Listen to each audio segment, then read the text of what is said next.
आइए स्टार्ट करते हैं। Cost of capital. सब अच्छे देख पा रहे हैं, सुन पा रहे हैं हमको?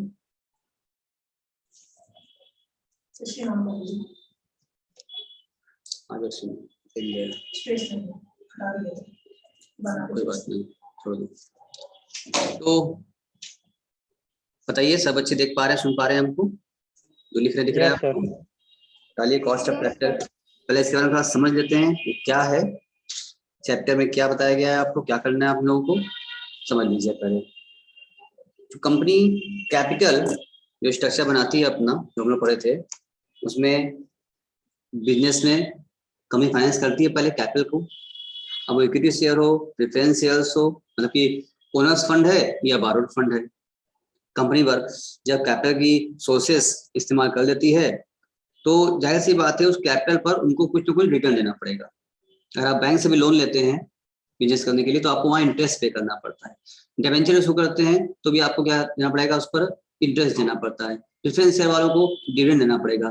इक्विटी शेयर वालों को भी आपको डिविडेंड देना पड़ेगा अगेंस्ट कैपिटल। उन्होंने कैपिटल दिया है आपको, उन्होंने पैसा लगाया है आपके यहाँ, इन्वेस्टमेंट किया, उनको रिटर्न चाहिए। तो आप डिबेंचर लें, लोन लें, उन सब पर क्या देंगे आप लोग? इंटरेस्ट पे करेंगे। यही जो होती है आपकी कॉस्ट ऑफ कैपिटल पड़ी कि आपने बैंक से 10 लाख रुपए लिया, वो 10% इंटरेस्ट मांग रहा है, तो हमको हर साल 10% पर एनम इंटरेस्ट पे करना पड़ेगा। तो वही जो 10% इंटरेस्ट पे किए हैं वही हमारी कॉस्ट है, वही मेरी लागत है उसके बारोड कैपिटल की। ओनर्स कैपिटल भी होता है और बारोड कैपिटल भी होता है। जो आपने बारो किया था बाहर से, उस पर इंटरेस्ट दिया है, और जो ओनर्स का है उसको क्या देना पड़ेगा आपको? डिविडेंड देते हैं आप, तो उसकी कॉस्ट हो जाती है लागत। लोन लेने की क्या कॉस्ट पड़ी? फ्री में लोन मिलेगा नहीं, अगर फ्री में मिल जाता तो कोई कॉस्ट नहीं होती। जितना लोन मिला वापस करना है, साथ साथ इंटरेस्ट भी पे करना है, वही उसकी कॉस्ट होती है, उसको बोलते हैं कॉस्ट ऑफ कैपिटल। बात समझ में आ गई? शेयर्स के लिए डिविडेंड होगा, कॉस्ट ऑफ कैपिटल। डिबेंचर के लिए इंटरेस्ट होगा, बैंक लोन के लिए भी इंटरेस्ट बनेगा, और प्रेफरेंस शेयर के लिए भी डिविडेंड क्या होगा? कॉस्ट ऑफ कैपिटल बनेगा। क्या इतनी बात समझ में आई जो बोला हमने कि क्या है चैप्टर में, क्या मतलब हुआ कॉस्ट ऑफ कैपिटल का? बोलिए। Yes sir. तो एक लाइन पहले लिख लें हम लोग, उसके बाद फिर आगे बढ़े। लिखिए, cost of capital is the, तो नोट बना लीजिए, अब इजी पड़ेगा आपके लिए।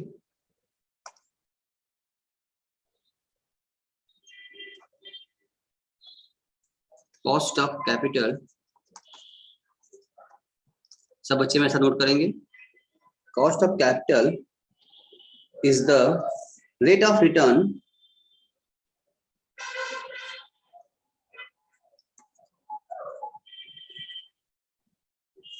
the firm require from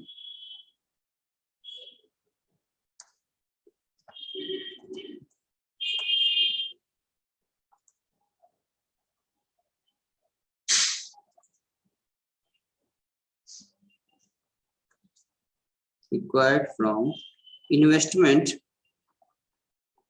सब लोग लिख रहा है मेरे साथ सर कि नहीं? In order to increase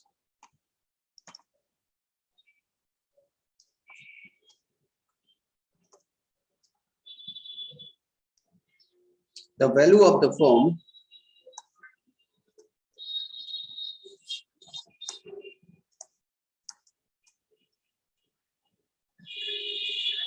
in the market rate,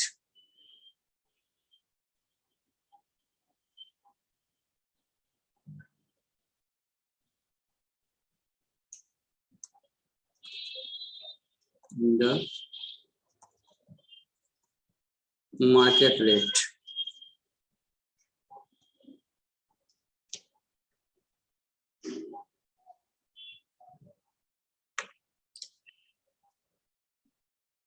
in other words,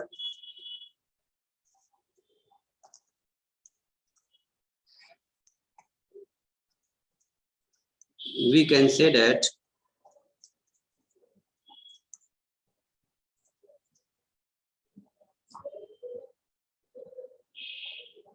cost of capital is the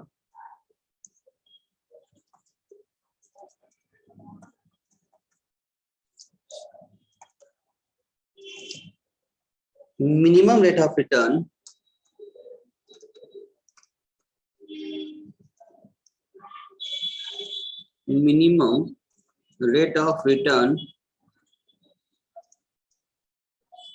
which a firm requires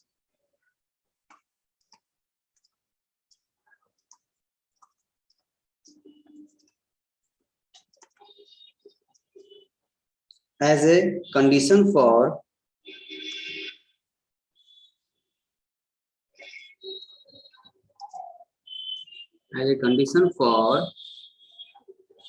undertaking an investment.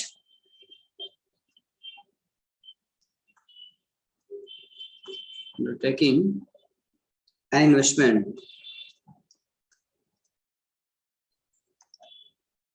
देखो भाई, ये तो आपकी थी बुकिश लैंग्वेज जो हमने आपको लिखवा दिया नोट्स के रूप में।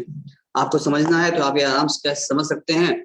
कॉस्ट ऑफ कैपिटल वो रेट होता है, मिनिमम रेट, भाई जिसने भी आपकी कंपनी में इन्वेस्टमेंट किया है उसको आपको पे करना है। जैसे कि आपने बैंक से लोन लिया है तो बैंक वाले ने आपको पैसा दिया है, इन्वेस्ट किया है आपके में ना, तो उल्टा रूप में कह रहा है, बैंक वाले ने आप पे इन्वेस्टमेंट कर रखा है। तो ऐसे सिचुएशन में हमें क्या करना पड़ता है कि इंटरेस्ट पे करना पड़ता है। तो ये मिनिमम रेट होता है जिस रेट पर हम इंटरेस्ट मतलब कम से कम जो पैसा लगाए हैं तो कम से कम इतना तो हम रिटर्न कमा लें, अपना इनकम अर्न कर लें जो कि हमें कॉस्ट ऑफ कैपिटल निकल जाए, मिनिमम रेट हो जाए। अगर 10% पर हमने बैंक से लोन लिया है, 10% इंटरेस्ट पे करना है, तो कम से कम अपनी कंपनी इतना तो हम अर्निंग रखें कि हम कम से कम इंटरेस्ट तो पे कर पाए। अगर 10% इंटरेस्ट लिए हो और तुम्हारी अर्निंग 8% की है तो ऐसा लोन से क्या फायदा भाई। दिन भर मेहनत भी करें, साल भर मेहनत भी करें और 8% कमाया हमने, 2% जेब से लगा करके बैंक इंटरेस्ट देना पड़ेगा। इसीलिए कॉस्ट ऑफ कैपिटल जो है निकाला जाता है चेक करने के लिए कि भाई जो प्रोजेक्ट में पैसा हम लगा रहे हैं उस प्रोजेक्ट में लगाना चाहिए या नहीं लगाना चाहिए। यानी आप समझ रहे होंगे अब तक ये बात हमारा क्या कहना चाह रहे हैं। हम ये बताना चाहते हैं आपसे कि जो कोई प्रोजेक्ट हम लोग डिसाइड करेंगे तो वहां हम कॉस्ट ऑफ कैपिटल देख लेंगे कि प्रोजेक्ट रिटर्न क्या है। अगर प्रोजेक्ट रिटर्न हमको मिल रहा है 20% का, हमने लोन लिया है, प्रोजेक्ट में पैसा फाइनेंस कराया 12% पर, तो इसका मतलब एक यस कर देंगे भाई, ठीक है 12% देने के बाद भी 8% को बचेगा, ठीक है ना। लेकिन अगर मान लो उल्टा हो जाए, 20% का बजट में क्या हो रहा है, बजट में 20% की क्या है रिटर्न आ रही है और लोन मिल रहा है 22% पर, तो ऐसा चला जा रहा है। तो ये डिसीजन लेने के लिए पता करना पड़ता है cost of capital. I think आपको बात समझ में आ गई होगी, नहीं आए तो बोलिए दोबारा बताएं, बोलिए क्या इस चैप्टर में करना क्या है, कैसे करना है, सारी बातें हमने आपको बता दिया। बोलिए भूमिका जी, दीक्षांत जी, महेंद्र जी, पंकज जी, सलभ जी, सुभी जी, सोनल जी, पंकज जी, नो सर कोई बसित जी, सबको समझ में आ गया है बात की। आखिर क्योंकि जब चैप्टर स्टार्ट करते हैं ना तो आपको पता होना चाहिए आखिर चैप्टर में करना क्या है, चैप्टर में है क्या, इसका पूरा ओवरव्यू पता होना चाहिए हमको, ठीक है। उसके बाद में करेंगे वरना समझ नहीं आएगा। सोनल जी सुन पाई, देख पा रही, समझ में आ रहा है आपको? सुभी समझ में आई, लिख दिया? सलभ, दीक्षांत लिख लिए? एक बार और बता दीजिए। हम ये बता रहे हैं कि अगर आप, तो इसका मतलब ये हुआ कि अगर हमने मान लो किसी प्रोजेक्ट में पैसा लगाना है, प्रोजेक्ट में इन्वेस्टमेंट करना है हम लोगों को, और उस प्रोजेक्ट का जो रिटर्न मिलेगा हमको, जो हमको प्रॉफिट होने वाली है, उसमें प्रॉफिट होगी हमको 15% की, 15% की हमको प्रॉफिट वहां से होने वाली है। और हमने क्या किया है, एक मिनट रुक जाओ,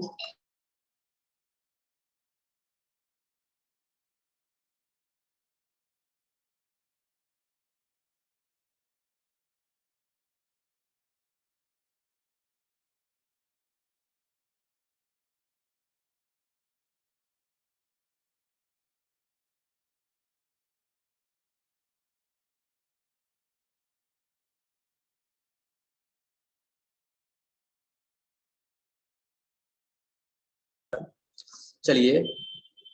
तो हम ये आपको बता रहे थे, आप लोगों को बता रहे थे हम कि समझ लीजिए कि सुभी जी सुनिए ध्यान से, जो आप पूछ रही हैं कि हमने अगर कोई प्रोजेक्ट हमने लगाया है, ठीक है, और उस प्रोजेक्ट में इन्वेस्टमेंट किया पैसा, उसका जो रिटर्न मिलने वाला है हमको, वो रिटर्न मिलेगा हमको 15% का। और जो हमने मेरी जो कॉस्ट ऑफ कैपिटल आ रही है, कॉस्ट ऑफ कैपिटल मतलब जहां से जिस प्राइस पे हमने लोन लिया है उसका रेट दिया, उसका जो रेट आ रहा है वो हमारा आ रहा है 10% का, ठीक है। अब आप बताइए क्या इस प्रोजेक्ट को एक्सेप्ट करें कि ना करें। भाई इस प्रोजेक्ट में पैसा लगाना होगा, भाई मान लो कि 10 लाख रुपया प्रोजेक्ट में हमको लगाना है, ठीक है, तो 10 लाख रुपया फाइनेंस करना पड़ेगा हमको, तब प्रोजेक्ट लगाएंगे हम। अब 10 लाख जब फाइनेंस करेंगे, उस फाइनेंस की कॉस्ट की कैपिटल में क्या आएगी, 10% आएगा, इंटरेस्ट पे करना पड़ेगा हमको, और उस प्रोजेक्ट से हमको 15% रिटर्न आएगा। बताओ हाँ करें कि ना करें। क्या आप लोगों को सुन पा रहे हैं? हाँ करेंगे ना। क्या करेंगे? हाँ सर। हाँ हाँ करेंगे। सर। क्यों हाँ? क्योंकि भाई 10% हमने पे भी कर दिया, कॉस्ट पड़ गई हमारी, कम से कम फिर 5 पे मिलेगा ना हमको। अगर हम कॉस्ट ऑफ कैपिटल नहीं निकालें, हमको पता नहीं चले कॉस्ट ऑफ कैपिटल क्या है, तब क्या होगा? तब तो फिर कैसे डिसीजन लेंगे हम लोग? बाय द वे, अगर मान लो कॉस्ट ऑफ कैपिटल ना निकालें और हमारा 15% रिटर्न हो रहा है, हमारा कॉस्ट ऑफ कैपिटल जो है 20% का अगर आ रहा हो, तो ऐसे केस में फंस जाएंगे ना हम। तो बाद में डिसाइड करना पड़ेगा हमको, गलती हो गया, लॉस हो गया, तो बाद में थोड़ी से लेंगे। फाइनेंशियल मैनेजमेंट है, फाइनेंस का मैनेजमेंट पहले करेंगे हम लोग कि भाई बजट में चेक कर लेंगे कि इसका क्या रिटर्न आने वाला है और क्या हमारी कॉस्ट ऑफ कैपिटल पड़ने वाली है। इन दोनों कंपेयर करने के लिए ही हम लोग पढ़ रहे हैं कॉस्ट ऑफ कैपिटल। ये रेट निकालना सीख जाएंगे, इसकी वजह से हमको फाइनेंस में इन्वेस्टमेंट में पैसे लेना आसान हो जाएगा, हमारी पैसे करना। अब समझ में आ गया क्या करना है आप लोग इस चैप्टर में? अभी भी नहीं आया? क्यों कर रहे हैं, क्यों पढ़ रहे हैं कॉस्ट ऑफ कैपिटल, क्यों निकाल रहे हैं?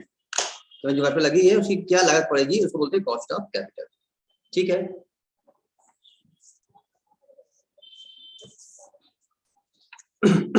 आगे बढ़ते हैं।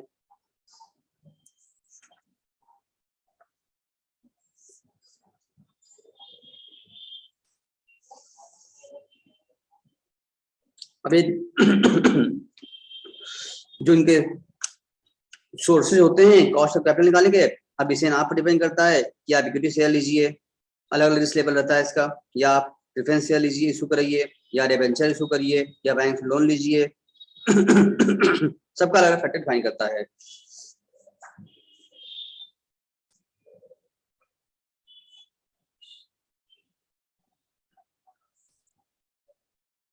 चलिए अब डालिए heading determination of specific cost.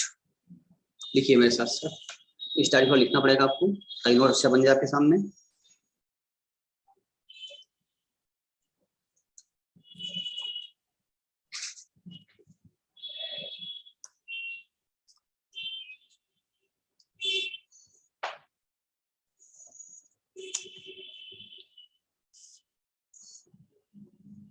Determination of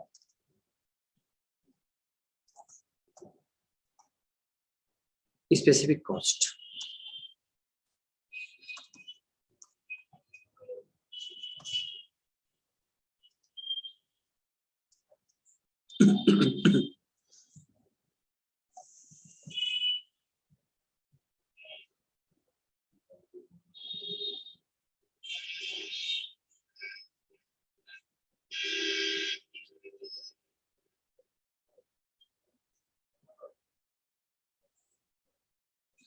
उसमें लिखिए फर्स्ट डेब्ट, इसका निकालना हो जो बोलते हैं हम लोग बोरोड बोलते हैं ना, डेब्ट कैपिटल, इसको बोलते हैं हम लोग बोरोड कैपिटल।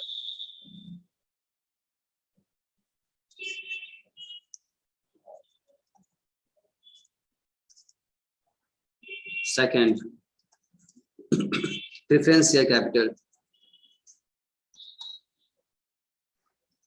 आपकी मर्जी है, आपको फाइनेंस कराना है, पैसा फाइनेंस करा बिजनेस में लगाना है, तो आप चाहे डेब्ट से पैसा उठाइए, प्रेफरेंस शेयर इशू करके पैसा फाइनेंस कराइए, या इक्विटी शेयर्स, हाँ थर्ड इक्विटी शेयर्स से आप पैसा लगाइए, उठाइए, शेयर इशू कर लीजिए आप, इक्विटी शेयर्स कैपिटल।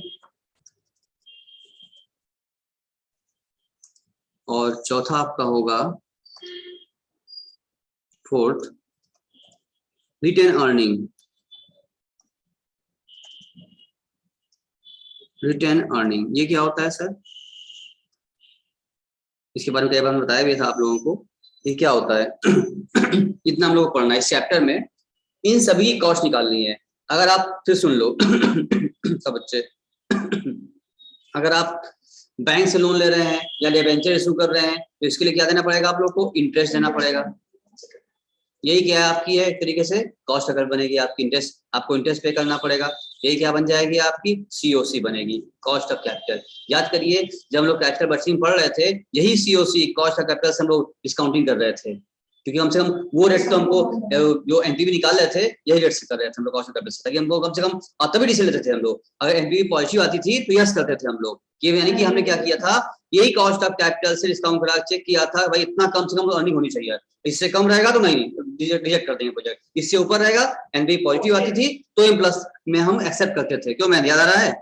ये वही है और कुछ नहीं है, ये वही कॉस्ट ऑफ कैपिटल है। प्रेफरेंस शेयर होगा, इसमें क्या देंगे आप? उनको डिविडेंड बांटेंगे आप, डिविडेंड क्या हो जाएगी, कॉस्ट ऑफ बनेगी। अब कैसे निकालना होगा इसका रेट, यही सीखना है हमें क्वेश्चन में। इक्विटी शेयर देंगे, इनको भी क्या होगा, निकालना पड़ेगा dividend with growth without growth, तो उनको निकाल के सीखेंगे हम लोग क्या होगा, कैपिटल इनका सीओसी क्या होगा, ये इनके लिए सीओसी होगा, ये इनके लिए सीओसी होगा। रिटेन अर्निंग सॉरी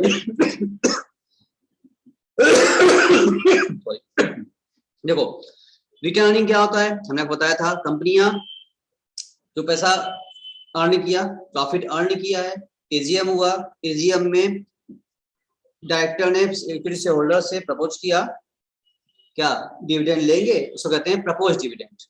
अब हो सकता है कि अब इक्विटी शेयर होल्डर्स लोग डिविडेंड लें या न लें, अगर ले लिया तो डिक्लेयर किया, पेमेंट हो जाएगा, अगर न लिया उन्होंने कहा नहीं सर कोई बात नहीं, हमको डिविडेंड नहीं चाहिए, आप ये पैसा बिजनेस में लगे रहने दीजिए और अर्निंग होगा, इससे बढ़ेगा, यानी कि आपकी प्रॉफिट को यानी अर्निंग को भी वापस से बिजनेस में एज ए फाइनेंस तौर पर लगा देना। जैसे कि अगर 10 लाख रुपए का हमने कैपिटल लगाया था, उस पर 2 लाख रुपए हमने एक साल में अर्निंग कर लिया, हमने प्रॉफिट कमा लिया, तो अब मेरा 12 लाख हो गया। अब ये 2 लाख रुपए अगर हम जिनका था कैपिटल शेयर होल्डर को बांट दें, एज ए प्रॉफिट डिविडेंड बांट दिया, तो अभी भी 10 लाख भी लगाया जाएगा। लेकिन उन्होंने कहा कि सर अब फिर आपको बिजनेस बढ़ाना है और काम करना है, 2 लाख रुपए और जरूरत है, तो आपको लोन लेना पड़ेगा किसी पर लगाने के लिए। तो एक काम करते हैं ना, आप प्रॉफिट मत बांटिए, जो आप अर्निंग किए थे आप मत बांटिए, और यही प्रॉफिट 2 लाख रुपए को आप बिजनेस में लगा दीजिए, इन्वेस्ट कर दीजिए, ड्रॉबैक कर दीजिए इसको, अब आपकी बिजनेस 12 लाख चलेगी, और नहीं तो आपको फिर बैंक से 2 लाख रुपए लोन लेना पड़ेगा। अगर 2 लाख प्रॉफिट हिस्सा हम बांट दें तो 2 लाख रुपए जरूरत पड़ेगा, तो लोन लेना पड़ेगा हमको, उसकी कॉस्ट देनी पे करनी पड़ेगी। और यहाँ रिटर्निंग क्या हो गया, क्योंकि शेयरहोल्डर के रूप में मत लीजिए, मत बांटिए, इसी को वापस इन्वेस्ट कर दीजिए बिजनेस में, प्लॉ बैक कर दीजिए, इसको कहते हैं रिटर्न अर्निंग को यूज कर लेना। तो इसकी अर्निंग क्या हो जाएगी, क्योंकि शेयरहोल्डर को मिलेगा लाभ, आगे इसका प्रॉफिट और बढ़ जाएगी, वैल्यू शेयर की और बढ़ जाएगी। बात समझ में आ रही है, नहीं समझ में आई? हर जगह से पैसा फाइनेंस कराएंगे, उसकी कुछ लागत लगेगी, उसको बोलते हैं कॉस्ट ऑफ कैपिटल। कुछ 4 रास्ते होंगे, डेब्ट हो सकता है, डिबेंचर लोन हो सकता है, रेफरेंस हो सकता है, इक्विटी हो सकता है, या फिर रिटर्न अर्निंग, जो प्रॉफिट कमाया उसी को ही क्या कर लीजिए, उसका फाइनेंस कर वापस कर लीजिए अपने पास, बांटिए मत उसको। इस 4 रास्ते होंगे आपके। सबने सुन लिया, समझ लिया कि नहीं? बोलिए। Yes sir. नोट कर लिया सोनल, नोट कर ली? चलिए, तो इसमें समीर नहीं है, बाकी सब लोग हैं। चलिए आगे बढ़ें। अब आइए फर्स्ट पॉइंट, एक एक करके सब हम लोग सीखेंगे। हाँ हाँ अभी नहीं, क्यों क्या हुआ? नहीं, देखिए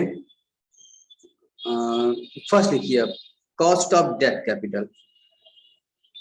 एक एक करके सब पढ़ेंगे हम लोग, सब निकालेंगे। कॉस्ट ऑफ, सर नोट किए कि नहीं? डेट कैपिटल दीक्षा नोट किए? चारों में कवर करना होगा, चारों कवर करेंगे हम लोग। मेरी आवाज किसी के पास नहीं जा रही है क्या? सर आ रही है सर। तो लिखिए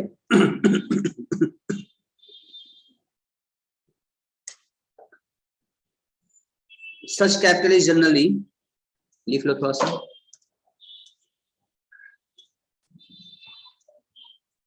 सच capital is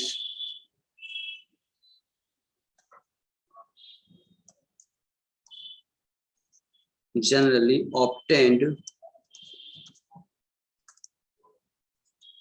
through the issue of debenture, through the issue of debenture.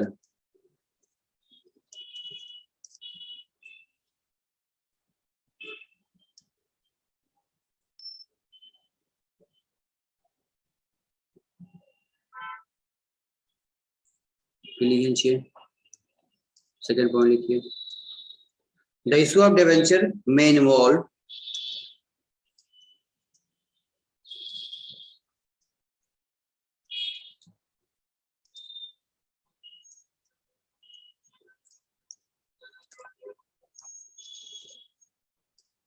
a number of flotation charges,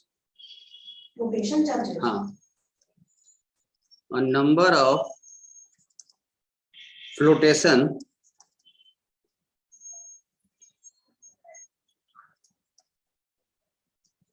charges such as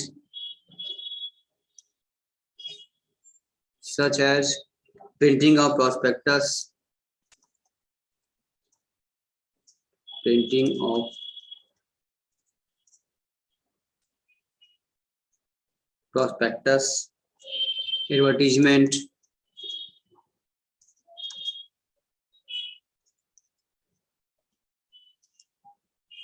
underwriting,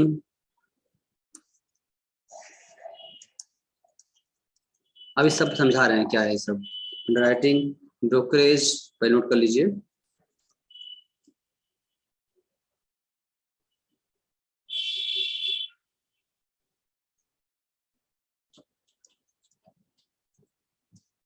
brokerage etcetera. देखो फ्लोटिंग चार्ज का मतलब ये होता है कि डिवेंचर इशू करते वक्त, डिवेंचर को इशू करते वक्त जो लागत आती है उसको बोलते हैं फ्लोटेशन कॉस्ट। डिवेंचर भी इशू करेंगे, इंटरेस्ट पे करना ही करना है हमको, उसके लिए तो मेरी लागत बनेगी, पार्ट बनेगा हमारा। लेकिन डिवेंचर इशू करने के लिए हमको उसका प्रॉस्पेक्टस भी प्रिंट कराना पड़ेगा, जो लोग फॉर्म भरेंगे, ठीक है, हमको उसके लिए ऐड करना पड़ेगा, उसमें एडवर्टाइजमेंट खर्चा होगा, और किसी अंडरराइटर से उसको अंडरराइट करना पड़ेगा।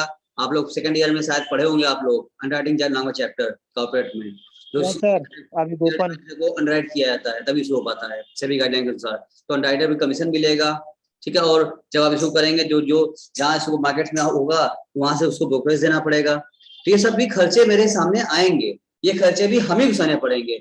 डिवेंचर पैसा जितना लगाए उसको पूरा पूरा वापसी चाहिए, रिफंड भी लेगा, रीपेमेंट जो आप रिडम्पशन कहते हैं, और उसको इंटरेस्ट भी लेगा। तो जो इंटरेस्ट पे करेंगे वो मेरी कॉस्ट आ रही है, और ये इशू करते वक्त ये सारे जो खर्चे आ रहे हैं ये खर्चे भी हमारी कॉस्ट का पार्ट बनेंगे, क्योंकि डिवेंचर के लिए सब खर्चा करना पड़ा। इन खर्चों को कहते हैं फ्लोटेशन चार्जेस, फ्लोटेशन कॉस्ट। यानी शेयर इशू एक्सपेंसेस हुआ या डिवेंचर इशू एक्सपेंसेस हुआ, ये सब क्या होते हैं, इसको कहते हैं डिवेंचर इशू एक्सपेंसेस हैं। प्रिंटिंग कराना, प्रॉस्पेक्टस कराना, एडवर्टाइजमेंट कराना, अंडरराइटिंग कमीशन देना, ब्रोकरेज देना, ये सब क्या खर्चे हैं, इशू एक्सपेंसेस हैं। ये हमारी कहते हैं, इसको हम लोग फ्लोटेशन चार्जेस हमारा, इसी का नाम दिया गया है। इन्हीं सब चीज को कहा जाता है भैया फ्लोटेशन चार्जेस, आप समझ लीजिए, ये शेयर में भी आएगा। इसको बोलते हैं, इन सारे खर्चों को बोलते हैं फ्लोटेशन कॉस्ट। ये भी हमारी कॉस्ट का पार्ट बनेगा यहाँ पर, ठीक है। क्योंकि मान लो अगर हमने 100 रुपए का डिवेंचर इशू किया था, पता चला कि उसमें 2%, 3% या 2-3 रुपए या 5 रुपए खर्च हो गया हमारे, तो मेरे हाथ तो 95 आया ना, 95 भी है मेरे पास, 5 खर्च हो गया इस काम करने में, 95 बचा है। और बिजनेस करने 95 से, बट हमको वापसी कितनी करनी है, 100 करनी है, 100 पूरा, और इंटरेस्ट देना है 100 पर, तो ये भी मेरे 5 रुपए कॉस्ट का पार्ट बनेगा। इशू करते हुए सोच लिया जाता है भैया ये भी इंटरेस्ट की कॉस्ट नहीं बनती है, जो खर्चा हो रहा है वो भी हमें घुसाना है, वो भी मेरी कॉस्ट का पार्ट बनेगा। क्लियर है बात इतना? चलिए आगे।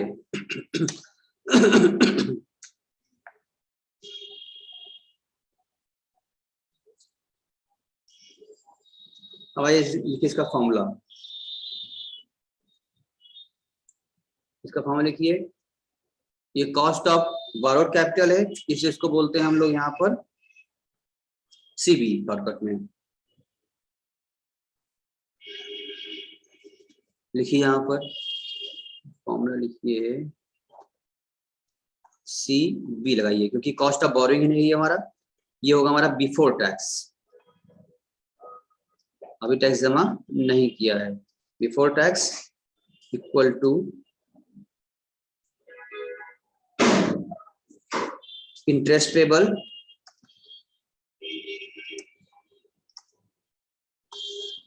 कितना हमको इंटरेस्ट देना है, इंटरेस्ट पेबल हमारे लिए है, डिवाइडेड बाय नेट प्रोसीड। ठीक है, नेट प्रोसीड, नेट प्रोसीड मतलब कितना पैसा शेयर टू डिवेंचर से करके मेरे हाथ में आया। यानी इसमें प्रोडक्शन कॉस्ट भर जाएगी आपकी, जितना पैसा आप रिसीव करेंगे उसी पर आपको देना पड़ेगा, इसको बोलते हैं नेट प्रोसीड। ठीक है,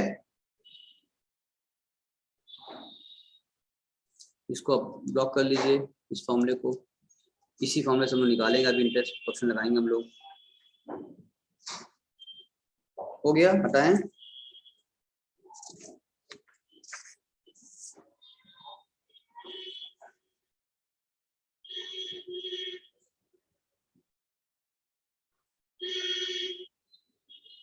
चलिए अब आइए क्वेश्चन करते हैं सर।